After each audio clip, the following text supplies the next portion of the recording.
Good morning students. मैं doctor Chanda Kiswani, associate professor political science, SPC government college Ajmer. मैं first year में आपका second paper लूँगी, प्रतिनिधि भारतीय राजनीतिक विचारक। और प्रतिनिधि भारतीय राजनीतिक विचारक का फर्स्ट चैप्टर है मनु। आज हम मनु के सप्तांग सिद्धांत का अध्ययन करने जा रहे हैं और इस पर चर्चा करने जा रहे हैं। सप्तांग सिद्धांत का अर्थ है किसी भी राज्य के 7 अंग होते हैं, और ये 7 अंग कौन कौन से हैं इसका आज हम अध्ययन करेंगे। इन 7 अंगों में प्रथम अंग है राजा। राज्य का सबसे प्रमुख राजा होता है, अतः राजा ऐसा होना चाहिए जो समस्त प्रकार के नैतिक दायित्वों और प्रशासनिक योग्यताओं से युक्त हो।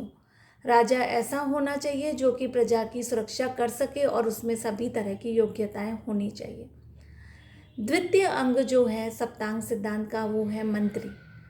कोई भी राजा शून्य में काम नहीं कर सकता, अतः उसको मंत्रियों की आवश्यकता होती है। और राज्य की शक्ति संस्थागत शक्ति है, जिसका प्रयोग वह मंत्रियों के परामर्श से ही कर सकता है, और राजा समय समय पर मंत्रियों से परामर्श लेता रहता है। तीसरा अंग है पुर।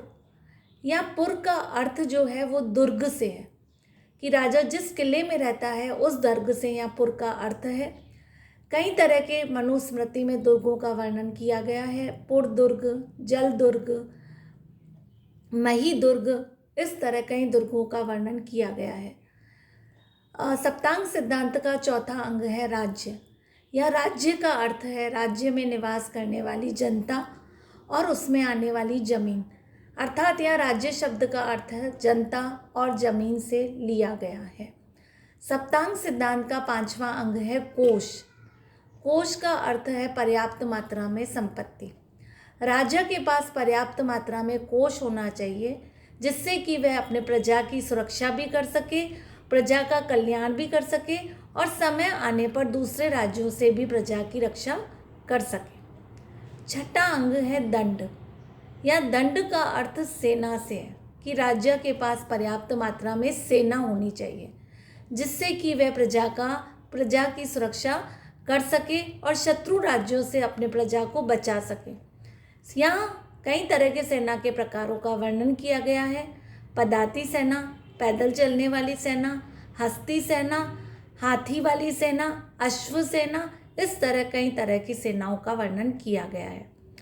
सप्तांग सिद्धांत का 7वां अंग है मित्र। राजा के पास पर्याप्त मात्रा में मित्र होने चाहिए। मित्र, क्योंकि कोई भी राज्य शून्य में कार्य नहीं कर सकता, अतः मित्रों की सहायता से वो अपनी प्रजा की रक्षा कर सकता है और समय आने पर अपने मित्रों से सहायता ले सकता है। इस प्रकार ये सप्तांग सिद्धांत मनु का है, जिसमें कि 7 अंग हैं। ये सप्तांग सिद्धांत इम्पॉर्टेंट है।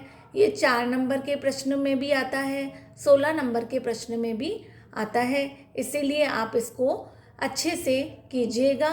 कल हम राज्य की उत्पत्ति पर चर्चा करेंगे, मनु के राज्य की उत्पत्ति पर चर्चा करेंगे, और साथ ही हम संप्रभुता पर भी चर्चा करेंगे। Thank you.